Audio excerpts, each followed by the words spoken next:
Dear student, differential equation की continuous lecture के क्रम में आज हम लोग जिस पार्ट को सिक्योर करने जा रहे हैं, linear differential equation with constant coefficient की बात हम लोग कर रहे हैं।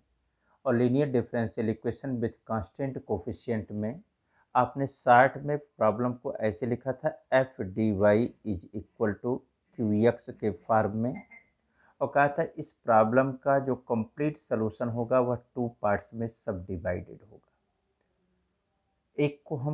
एक पार्ट को हम कॉम्प्लीमेंट्री फंक्शन कहते हैं, दूसरे को पर्टिकुलर इंटीग्रल कहते हैं। अब सवाल ये है कि प्रॉब्लम का कंप्लीट सलूशन दो भागों में बटा हुआ है, एक कॉम्प्लीमेंट्री फंक्शन, दूसरा पर्टिकुलर इंटीग्रल। कॉम्प्लीमेंट्री फंक्शन निकालने का तरीका हमको मालूम है कि कॉम्प्लीमेंट्री फंक्शन फाइंड आउट करने के लिए सबसे पहले हमें ऑक्सिलरी इक्वेशन लिखना होता है। ऑक्सिलरी इक्वेशन लिखने के लिए आपको पता है कि एफ डी में जितने भी डी आए होंगे उनकी जगह हम यम लिख देंगे, वाई की जगह 1 लिख देंगे और राइट हैंड साइड को 0 कर देंगे। तो एक इक्वेशन मिलेगा एफ एम इक्वल्स 0, जिसे हम ऑक्सिलरी इक्वेशन कहते हैं।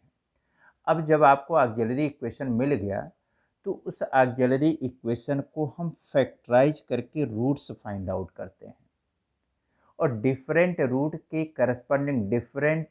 के करस्पॉन्डिंग हम कॉम्प्लीमेंट्री फंक्शन कैसे लिखते हैं वो हम लोगों को पता है।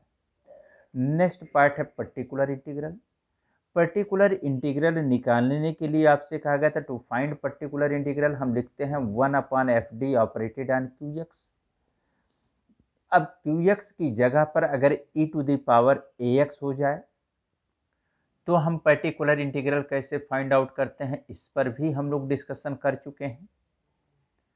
क्यू एक्स की जगह यदि साइन ax हो जाए या कॉस ax हो जाए, या क्यू एक्स की जगह पर साइन ax प्लस बी हो जाए, या क्यू एक्स की जगह पर कॉस ax प्लस बी हो जाए, तो हम पर्टिकुलर इंटीग्रल कैसे फाइंड आउट करेंगे ये तरीका हमें पता है। अब आज की वीडियो लेक्चर में हम लोग कह रहे हैं यदि क्यू एक्स की जगह अलजेब्राइक फंक्शन ऑफ एक्स हो जाए, मतलब q x equals x to the power m हो जाए, जहां पर एक्स का पावर यम के बारे में बोला जा रहा है कि यम बीइंग ए पॉजिटिव इंटीजर, मतलब यम की जगह पर 1 2 3 4 इस तरीके से आ सकता है, M is a positive integer. अब क्यू एक्स इक्वल्स इसका मतलब एक्स भी हो सकता है, एक्स स्क्वायर भी हो सकता है, एक्स क्यूब भी हो सकता है, Q x equals x square plus x भी हो सकता है, Q x equals x square plus x plus 1 इस फॉर्म में भी हो सकता है। मतलब क्यू एक्स की जगह सिर्फ सिंपली बोला जा रहा है that is algebraic function of x, जहां पर ये ध्यान रखना होगा कि एक्स का पावर जो यम कहा जा रहा है that is a positive integer. ये बात हो गई आपकी। कहा तो इस केस में भी पर्टिकुलर इंटीग्रल निकालने के लिए हम लोग लिखेंगे 1/fd operated on Q x, और क्यू एक्स की जगह एक्स टू द पावर यम कहा गया तो एक्स टू द पावर यम लिख देंगे। अब कहा ऐसे प्रॉब्लम का पर्टिकुलर इंटीग्रल निकालने के लिए एफ डी में डी के सबसे कम डिग्री वाला जो टर्म होगा उसे एफ डी में से कॉमन लेंगे, ओके। और कॉमन लेने पर जो रिमेनिंग टर्म बचेंगे उसे हम 1 प्लस फाइव डी या 1 माइनस फाइव डी के फॉर्म में अरेंज करेंगे। अब 1 प्लस फाइव डी बने या 1 माइनस फंक्शन ऑफ डी मतलब फाइव डी के रूप में आए, हम उसे रेज करके न्यूमरेटर में लाएंगे और बाइनॉमियल सीरीज से एक्सपेंड कर देंगे। इसी चीज को कहा जा रहा है कि पहला स्टेप क्या करेंगे इस प्रॉब्लम का पर्टिकुलर इंटीग्रल निकालने के लिए, करा take out the lowest degree term common from the denominator from the F D and put remaining terms in the form of 1 plus five D और 1 माइनस फाइव डी, जो भी बने but बनना चाहिए ऐसा ही। अब चाहे 1 प्लस फाइव डी बने या 1 माइनस फाइव डी बने, टेक 1 प्लस फाइव डी और 1 माइनस फाइव डी व्हाट्सोएवर जो भी हो उसे कहाँ ले आइए, न्यूमरेटर में ले आइए, और न्यूमरेटर में लाकर इसे बाइनॉमियल सीरीज की हेल्प से एक्सपेंड कर दीजिए। और इसे बाइनॉमियल सीरीज से एक्सपेंड करते समय डी का पावर वहीं तक रखिए जहां तक दिए गए प्रॉब्लम में x का मैक्सिमम पावर हो। x का पावर m है तो d का पावर m रखेंगे, x का पावर 2 होगा, d का पावर x 2 रखेंगे, क्योंकि हमको अच्छी तरीके से पता है कि हायर पावर ऑफ d जब लोअर पावर ऑफ x पर ऑपरेट करेगा तो रिजल्ट 0 आएगा। ये चीज़ें हम लोगों को सक्सेसिव डिफरेंशिएशन में बताया जा चुका है। दूसरा, हम यह भी जानते हैं कि 1 + x टू द पावर -1 इक्वल्स होता है 1 - x + x²। बाइनॉमियल सीरीज का एक छोटा सा एग्जाम्पल दिया, 1 - x टू द पावर -1 को लिख सकते हैं 1 + x + x² + x³ and so on. सारा टर्म क्या है? पॉजिटिव है। अब एक छोटा सा प्रॉब्लम लेकर के पहले इसको हम समझने की कोशिश करते हैं, फिर हम लोग आगे की बात करेंगे। एक छोटा सा प्रॉब्लम लेकर के मान लीजिए आपको जो प्रॉब्लम दिया गया है वह है आपका d2y अपॉन dx²। यह है प्रॉब्लम आपका। -2dy अपॉन dx, कोई बात नहीं।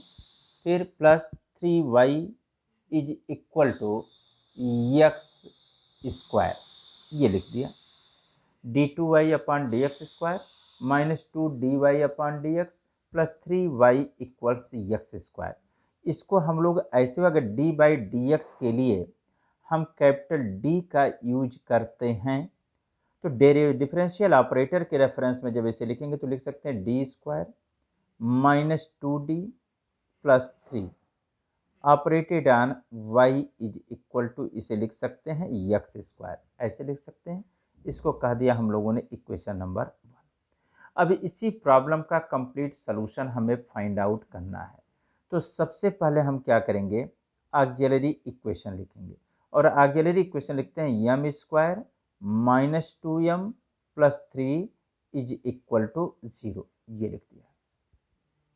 d की जगह m, y की जगह 1 और राइट हैंड साइड 0। अब इसे फैक्टराइज करेंगे तो इसको लिख सकते हैं m² माइनस या 3m + m + 3 is equal to 0। Factor कर रहे हैं हम लोग, m कॉमन ले लेंगे तो आ जाएगा m -3, और यहाँ से 1 कॉमन ले लिया, नहीं ये तो गड़बड़ हो गया। ये इसको हम लोग ऐसे लिख सकते हैं, श्रीधराचार्य लगा लें तो m इक्वल्स हो जाएगा, श्रीधराचार्य -b की जगह क्या है -2 तो 2 हो जाएगा, प्लस माइनस √b² -2 का स्क्वायर जो 4 -4ac 12 हो जाएगा अपॉन 2a, 2 हो गया। सिंप्लीफाई करेंगे तो m इक्वल्स लिख सकते हैं 2/2 1 हो जाएगा, प्लस -4 -12 -8 हो जाएगा, माइनस के कारण i लिख सकते हैं और 8 को लिख सकते हैं 4 × 2, 2 बाहर आएगा, 2 से कैंसिल हो जाएगा और ये आ जाएगा √2। इतना है, क्लियर है। अब अगर इतनी बात आपके समझ में आ रही है तो देखा जाए रूट जो मिल रहा है वह अल्फा +- i बीटा जैसा मिल रहा है, तो उस कंडीशन में CF इज इक्वल टू हम लोग लिखते हैं C1 cos of beta x, beta का मतलब होगा √2x + C2 sine of beta x, beta x का मतलब होगा √2x, और हो जाएगा e⁻ अल्फा x, और अल्फा की जगह क्या हो गया है 1, तो वो हो जाएगा e⁻x। ये हो गया इक्वेशन नंबर 2। CF आपको मिल गया। अब जब CF मिल गया तो पर्टिकुलर इंटीग्रल निकाला जाए का, and particular integral is equal to, अभी आपने कहा कि वह होता 1/FD। FD क्या है d² -2d + 3 operated on Q, और Q की जगह लिख दिया x²। ओके, अब इसे आपको क्या करना है, ऑपरेट कराना है। तो सबसे पहले आपसे कहा गया तो इसमें से लोएस्ट डिग्री टर्म कॉमन लेंगे, तो जो लोएस्ट डिग्री टर्म यहाँ से कॉमन लेंगे तो इसमें d की डिग्री 2, यहाँ d की डिग्री 1 और यहाँ d की डिग्री 0 है, तो 3 कॉमन लिया। अब कहा गया था रिमेनिंग टर्म को या तो 1 + 5d के फॉर्म में लिखिए या तो 1 - 5d के फॉर्म में लिखिए। तो कुछ नहीं आपको करना है, यहाँ ये डिसेंडिंग ऑर्डर में, इसको असेंडिंग ऑर्डर में लिख दीजिए, तो हो जाएगा 1 - 3 कॉमन लिया है तो लिख सकते हैं 1/3 × 2d minus of D square, ये लिख दिया, ऑपरेटेड ऑन एक्स स्क्वायर। अब कहा गया था चाहे 1 प्लस 5d बने या 1 माइनस 5d बने, जो भी बने उसे रेज करके न्यूमरेटर में ले आइए। तो 1 minus 1/3 into 2d minus D square, यही हो गया 1 माइनस 5d। इसको जब रेज करके न्यूमरेटर में ले जाएंगे पावर हो जाएगा -1 और ये हो गया एक्स स्क्वायर। अब इसे बाइनामियल सीरीज से एक्सपेंड करना है, तो जब बाइनामियल सीरीज से इसे एक्सपेंड करेंगे तो इस पूरे को थोड़ी देर के लिए यक्स समझ लीजिए। तो अब ये लगेगा कि लिखा हुआ 1 minus X whole to the power -1 और 1 minus X whole to the power -1 को हम लोग लिखते हैं 1 plus X square plus X cube and so on.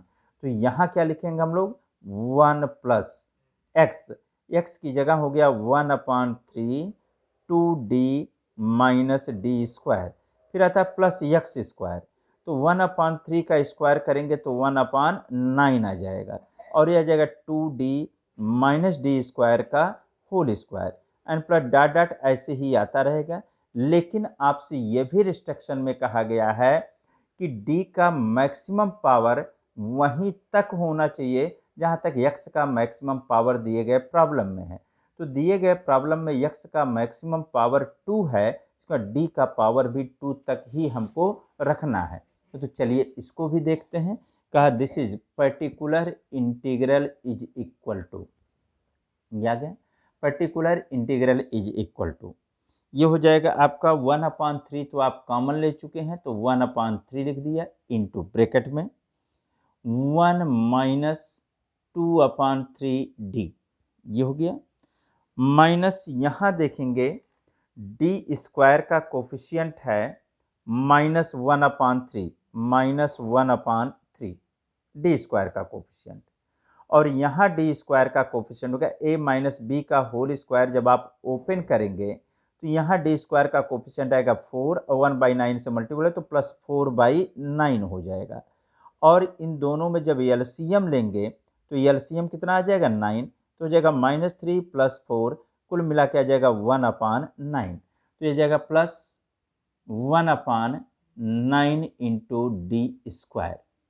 अब इसके बाद इसके आगे हम लोग नहीं लिख रहे हैं क्योंकि आपसे कहा गया था डी का मैक्सिमम पावर वहीं तक होना चाहिए जहां तक एक्स का मैक्सिमम पावर है। तो यहाँ का निगलेक्टिंग हायर ऑर्डर टर्म्स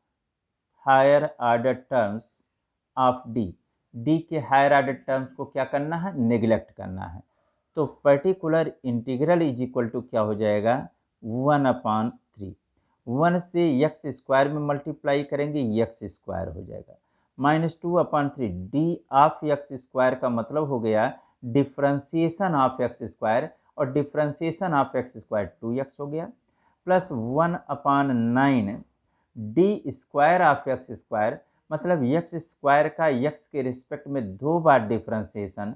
तो फर्स्ट टाइम किया तो 2x आया, सेकंड टाइम करेंगे क्या आ जाएगा 2 आ जाएगा, और सिंप्लीफाई करेंगे तो हो जाएगा 1/3 x square minus 4/3 x plus 2/9, इतना आ गया, और ये हो गया आपका पर्टिकुलर इंटीग्रल। तो अब हम लोगों को CF भी मिल गया है और PI भी मिल गया है, दोनों को ऐड कर दें तो कंप्लीट सोल्यूशन हम लोग फाइंड आउट कर सकते हैं। तो कहा complete solution is equal to हो जाएगा complementary function plus particular integral, ये होता है। तो कहा therefore y is equal to हो जाएगा CF इज जो आपको मिला हुआ है वह है C1 cos ऑफ √2x, ये plus C2 sine of √2x multiplied with e⁻x plus particular integral वह हो गया आपका 1/3 into X square minus 4/3x plus 2/9। यही आपके दिए गए प्रॉब्लम का सलूशन बनता हुआ नजर आएगा। ओके, तो ये आपके दिए गए प्रॉब्लम का क्या बन गया सलूशन। मन कहे यहाँ से एलसीएम लेके थोड़ा सा और सिंप्लीफाई कर सकते थे, यही आपका सलूशन हो गया। अब अगर ये बात आपको समझ में आने लगी है तो एक केस का इलस्ट्रेशन हम लोग और कर सकते हैं। का यदि दिया गया प्रॉब्लम, नेक्स्ट केस की बात कर लेते हैं, केस 4। अभी तक हम लोग 3 केसेस की बात कर चुके हैं, तो केस 4 की बात कर लेते हैं। केस 4 कहा if f D Y is equal to Q x हो और क्यू एक्स की जगह लिखा हो e to the power A x into v, where v is a function of x, where v is a function of x, ऐसा हो कि अगर दिया गया problem f D y equals q x के फॉर्म में हो, जहाँ क्यू एक्स की जगह पर e to the power A x into v हो और v के बारे में बोला जा रहा है v is some function of x। अभी तक हम लोगों ने बात किया था कि क्यू एक्स की जगह e to the power A x आ जाए, क्यू एक्स की जगह साइन ए एक्स आ जाए, क्यू एक्स की जगह कॉस ए एक्स आ जाए, क्यू एक्स की जगह x to the power m आ जाए। ये फर्स्ट टाइम ऐसा है कि जब प्रोडक्ट ऑफ फंक्शन की बात कर रहे हैं जिसमें गारंटी के रूप में आपसे कहा जा रहा है कि यह e to the power A x हो और e to the power x का साथ भी हो या भी सम फंक्शन ऑफ एक्स हो। इसका मतलब भी की जगह सम फंक्शन ऑफ एक्स में हो क्या सकता है, साइन ए एक्स हो सकता है, कॉस ए एक्स हो सकता है या X to the power M हो सकता है। तो इस कंडीशन में जब आप पर्टिकुलर इंटीग्रल निकालेंगे तो P I is equal to आप लिखेंगे 1/f(d) operated on E to the power A x into V लिखेंगे। इस तरीके से आप इस करेंगे।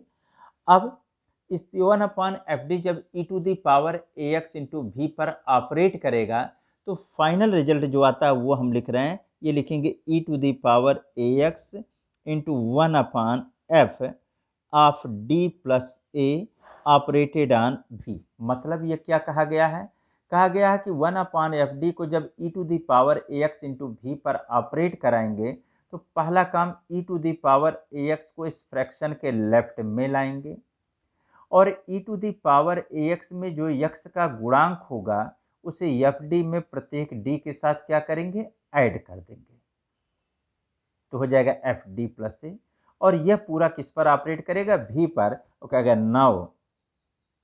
Now use previous method to solve it. कहा अब इसको सॉल्व करने के लिए जैसे हम पहले सॉल्व करते आए हैं उन्हीं मेथड का अब हम इस पर यूज करेंगे। जैसे एक एग्जाम्पल लेकर के इसको समझने की कोशिश किया जाए। एक एग्जाम्पल ले लिया, कहा मान लीजिए एक प्रॉब्लम दिया d2y upon D x square, फिर कहा -3dy upon D X -3dy upon D X plus 2y equals x into E to the power 3x। या इस प्रॉब्लम को ऐसे भी लिख सकते हैं, अगर d बाई डी एक्स की जगह हम कैपिटल D लिखें तो जगह D square -3d plus 2 operated on y equals x into E to the power 3x। ये हो गया आपका x into E to the power 3x। ये आपका प्रॉब्लम बन गया। अब कहा जा रहा है इस प्रॉब्लम को सॉल्व करना, तो आप देखेंगे क्लियर कट ये लिखा हुआ f D y equals q x और क्यू एक्स में लिखा हुआ e to the power A x into v. तो कोई डरने की बात नहीं है, जैसे हम पहले करते हैं वैसे इसको भी करेंगे। तो सबसे पहले हम लिखेंगे ऑक्सिलरी इक्वेशन। तो कहाँ auxiliary equation is auxiliary equation D की जगह यम रखेंगे तो जगह M square -3m plus 2 is equal to 0, ये लिख दिया। अब जब इसको फैक्टराइज करेंगे तो इसको लिख सकते हैं M square -2m -m plus 2 is equal to 0, ये लिख सकते हैं आप। या इसमें से आप जब यम कॉमन लेंगे तो आ जाएगा यम -2 -1 कॉमन लिया तो फिर क्या आ जाएगा यम -2 इज इक्वल टू 0। या यहाँ से आप कह सकते हैं m-2 कॉमन ले लें तो बचेगा क्या, m-1 बचेगा is equal to 0 and this will gives m equals 1 and m is equal to 2। दोनों रूट जो मिले हैं वह रियल एंड डिफरेंट हैं।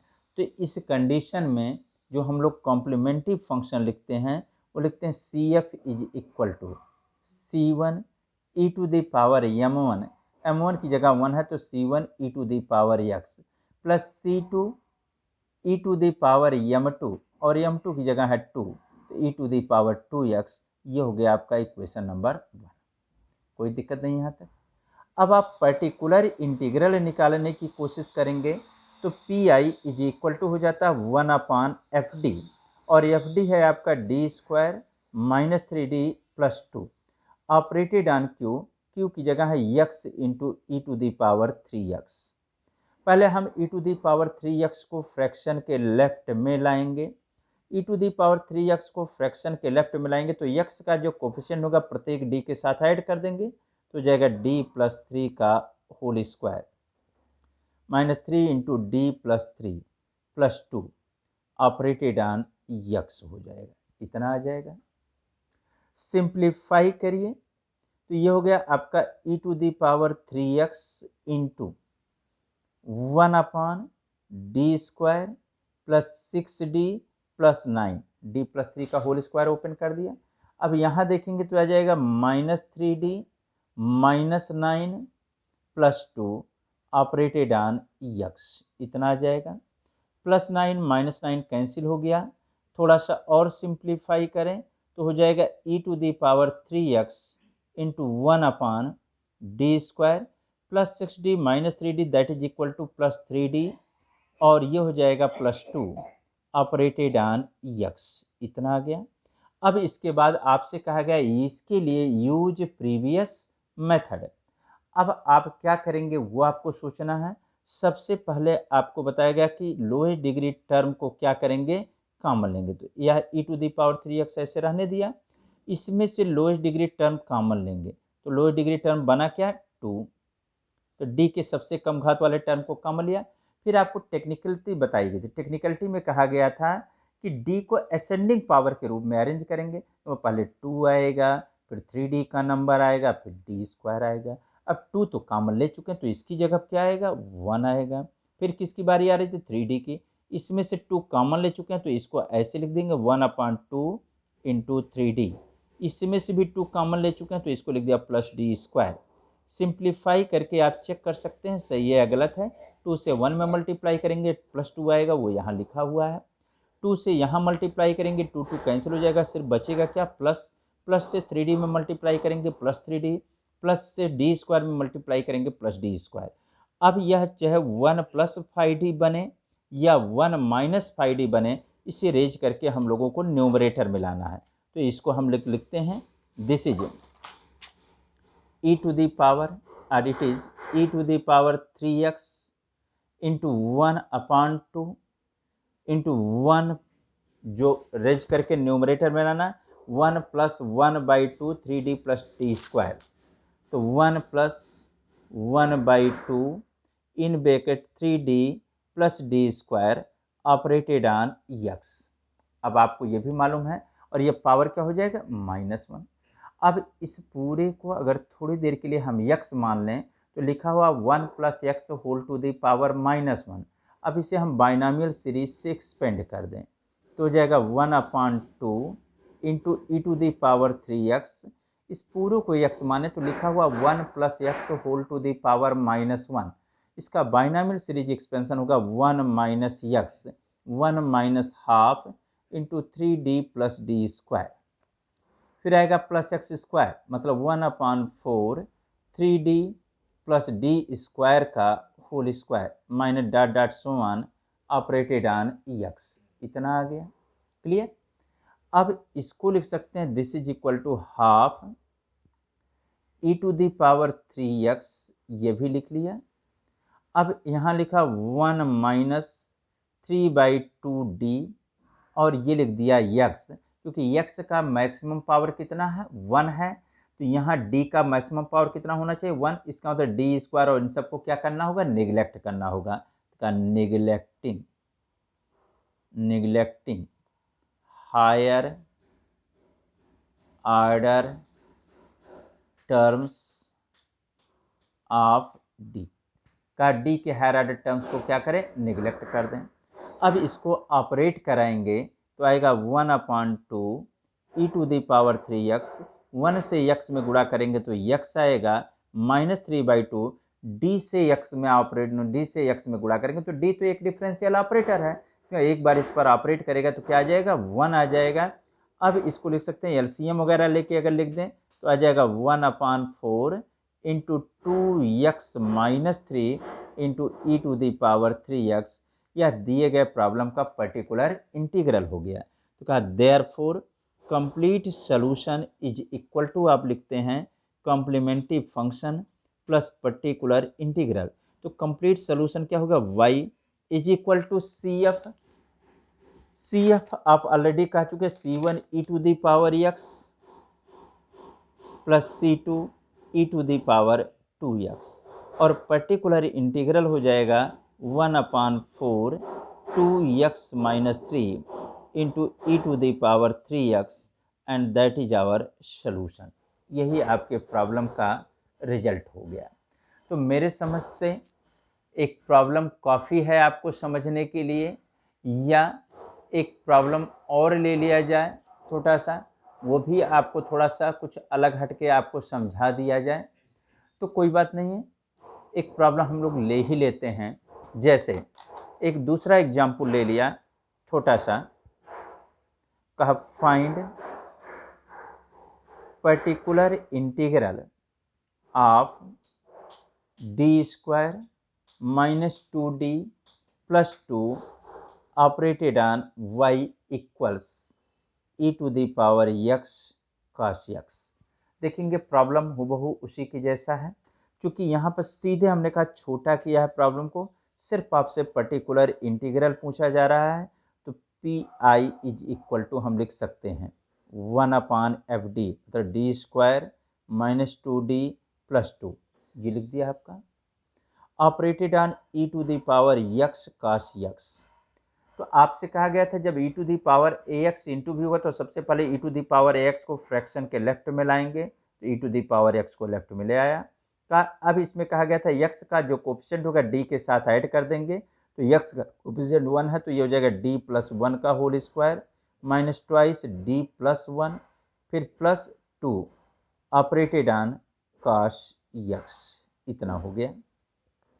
का this is equal to e to the power x into 1/, इसको ओपन करेंगे तो आएगा d² + 2d + 1 -2d -2 + 2, देख लीजिएगा कहीं कुछ गड़बड़ ना कर रहे हूँ, operated on cos x। a + b का होल स्क्वायर करेंगे तो a² + 2ab + b² ये आ गया, -2d हो गया, -2 हो गया, +2 हो गया, -2 + 2 कैंसिल होगा, -2d + 2d कैंसिल होगा, फाइनली जो बचेगा वो हो जाएगा e to the power x into 1/d² + 1 operated on cos x। अब आपको समझाया गया था चाहे cos ax हो या sin ax हो या cos ax + b हो या sin ax + b हो, चाहे जिस फॉर्मेट में हो, cos ax में जो x का कोफिशिएंट होगा उसका square with negative sign d² की जगह पे रखेंगे। तो cos x में x का कोफिशिएंट 1 है, 1 का स्क्वायर विथ नेगेटिव साइन किसकी जगह रखेंगे d² की जगह पे, तो ये रखते हैं अब। तो ये हो जाएगा आपका e to the power x into 1/-1 + 1 operated on cos x। आपको समझ में आ चुका होगा कि केस फेल कर चुका है।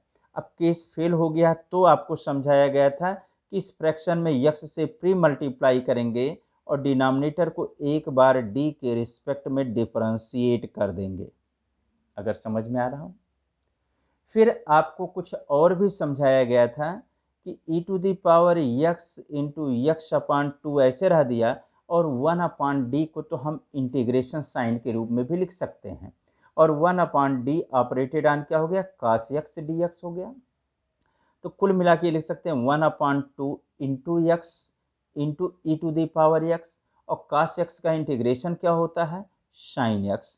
ये हो गया आपका equation number 2, sorry particular integral. तो इस कंडीशन में आपने यह भी देख लिया कि पर्टिकुलर इंटीग्रल कैसे। तो आज हम लोगों ने 2 केसेस पर डिस्कशन किया। ये वो केस जब दिया गया problem f D y equals q x की जगह x to the power m के फॉर्म में हो। दूसरा वह केस यह दिया गया problem f D y equals q x हो, लेकिन क्यू एक्स की जगह e to the power A x into भी हो, जहाँ भी सम फंक्शन ऑफ एक्स हो। और सम फंक्शन ऑफ एक्स में नॉर्मली हम लोगों ने डिस्कशन कर लिया कि वहाँ पर भी की जगह पर या तो x to the power M हो, या साइन एक्स हो, या कॉस एक्स हो।